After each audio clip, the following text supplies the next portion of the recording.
दोस्तों, वैसे तो ज़िंदगी का एक कड़वा सत्य ये है कि जिसने जन्म लिया है उसको मृत्यु भी अवश्य आनी ही आनी है और मृत्यु के बाद पुनः जीवन है, ये भी सत्य है। जैसे दिन के बाद रात और रात के बाद दिन होता है, वैसे ही गरुड़ पुराण के अनुसार हर जीव का पुनर्जन्म होता है, यानी वह फिर से जन्म लेता है। हिंदू धर्म शास्त्रों में ऐसा उल्लेख मिलता है कि जो इंसान जन्म लेता है उसकी मृत्यु अवश्य होती है। गरुड़ पुराण के मुताबिक मृत्यु के बाद मनुष्य को कौन सा जन्म मिलेगा यह उसके पूर्व जन्म के कर्मों पर निर्भर करता है। परंतु क्या आप जानते हैं कि ऐसे कौन से कर्म हैं जिन्हें करने के बाद अगला जन्म भी आप इंसान का पा सकते हैं? यदि नहीं जानते तो आइए गरुड़ पुराण के अनुसार इसे जानते हैं। नमस्कार मित्रों, स्वागत है आपका हमारे YouTube चैनल दी गॉड सागा में। कर्म 3 प्रकार के होते हैं: संचित, प्रारब्ध, क्रियमान। पूर्व कर्मों का जो ढेर है वह है संचित कर्म।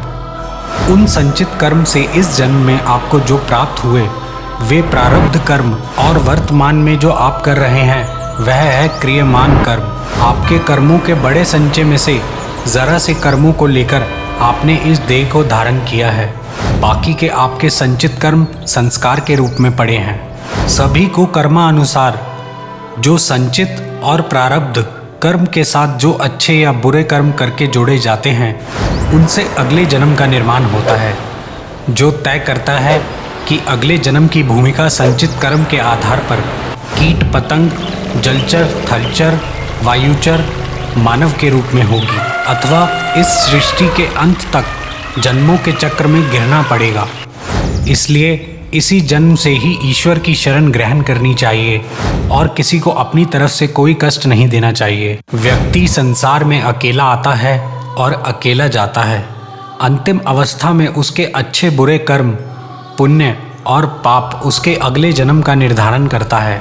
महर्षि वाल्मीकि जी आदि ग्रंथ रामायण में कहते हैं, मातरम पितरम विप्रमाचार्य चावमन्यते स पश्यति फलम तस्य प्रेतराजवश गता।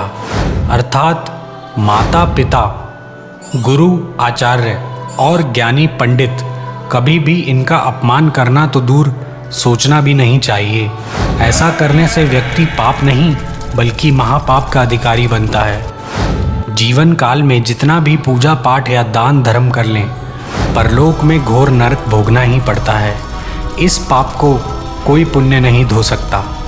जो व्यक्ति सदैव दूसरों की मदद करता है, पशु पक्षी और अन्य जीवों पर दया करता है, जरूरतमंदों की मदद करता है और निस्वार्थ भावना से संचित धन का उपयोग धार्मिक कार्यों में करता है, तो ऐसे व्यक्ति अगले जन्म में मनुष्य योनि में ही जन्म लेते हैं। साथ ही समाज में अच्छे कार्य करके दूसरों को लाभान्वित भी करते हैं। इसलिए इंसान को हमेशा अच्छे कर्म ही करने चाहिए।